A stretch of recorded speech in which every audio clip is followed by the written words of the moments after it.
amylase. So that is secreted by salivary gland, and then it can secrete into the buccal cavity. So where is the salivary glands present? In the mouth or in the? So the next part is it can secrete into the buccal cavity. And what is the digestive juice? You have to see here. Salivary glands can secrete saliva. So digestive juice is a saliva and it acts on. So what happens? What is the action of thyroid? It can break down the carbohydrates into maltose. Okay, maltose is also a carbohydrate, but large molecules.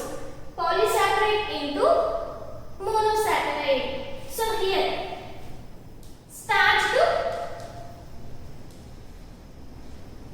next monosaccharide, and the next one is one more enzyme, that is pepsin. So this is secreted by gastric gland. So it can secrete into the stomach, and then it acts on proteins. So what happened here? The proteins can break down into next compound, that is peptones. I already said that. So proteins are the, how they can form? Building blocks. Those are amino acids. So amino acid helps to make a large compound molecule, that is proteins. So here proteins can break down into peptones. Here they cannot break down into amino acids. One bond will break down here, that is peptones. And the next enzyme is, it's not an enzyme, that is bile. It can secreted by liver. So it can secrete into the duodenum. So duodenum in the sense is a part of small intestine after the stomach. So then what is the juice you have to see? That is the bile juice. Then it acts on fats. So all these are the nutrients now. Carbohydrates, proteins, fats, all these are the nutrients. So they can break down into fats into small globules. So by the process of emulsification. Understood? And the next one is amylase. This is a salivary amylase, that is thyroid, but this is amylase secreted by pancreas.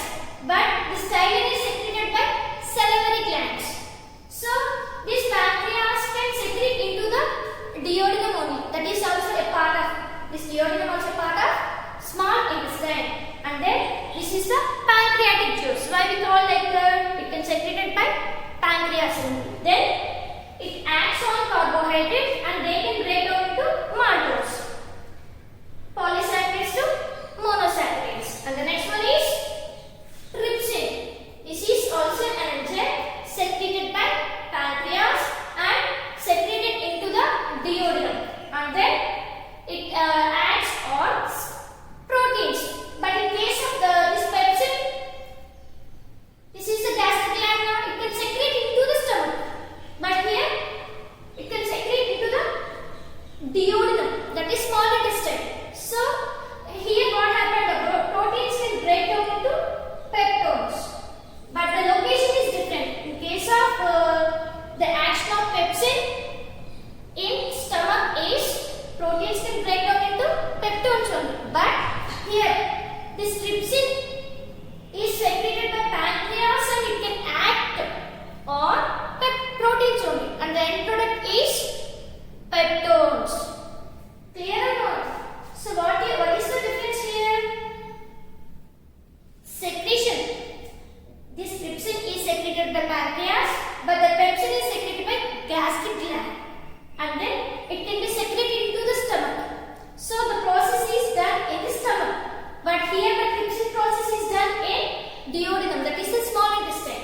And the next one is lipase. So this is also secreted by pancreas and it can secrete into the duodenum. And then what happened here? It acts on fats. But here this bile acts, this one also acts on fats only, but that is secreted by liver. Understood? Bile is not an enzyme. It can secrete by liver and it acts on fats. And you have to see emulsification processes takes place here. Large molecules can break down into small globules, but here This lipase can secrete it by pancreas and it can secrete into the duodenum and it acts on fat. What are the products you have to see here? Fatty acids and glycerol. That is the function of lipase. The next one is peptidase. So this is the intestinal gland. This is secreted by this intestinal gland and secreted into the small intestine and then it acts on peptides. So these peptides can break down into amino acids. Understood now? So here what we have to see?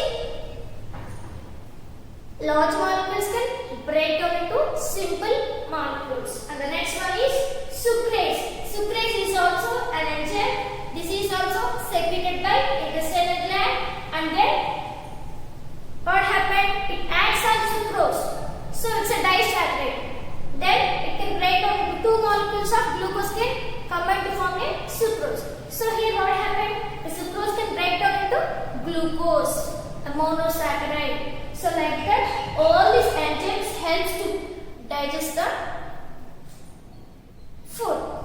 This is a different types of enzymes. They can secreted by different types of glands and they act on different types of nutrients like carbohydrates, proteins and then fats. And you have to see large molecules can break down into simple molecules. This is about the function of enzymes in digestive system. Okay, now I'll explain about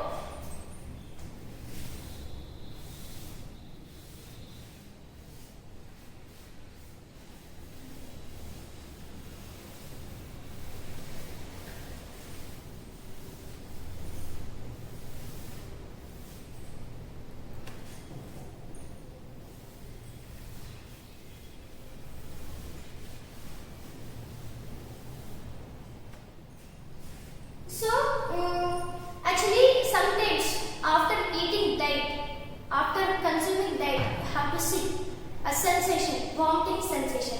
What is the reason for this? So when we have to consume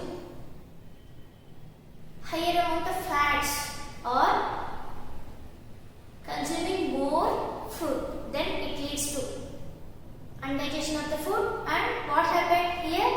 A reverse peristalsis will take place. A reverse peristalsis in the sense the food will go, it will move upward direction.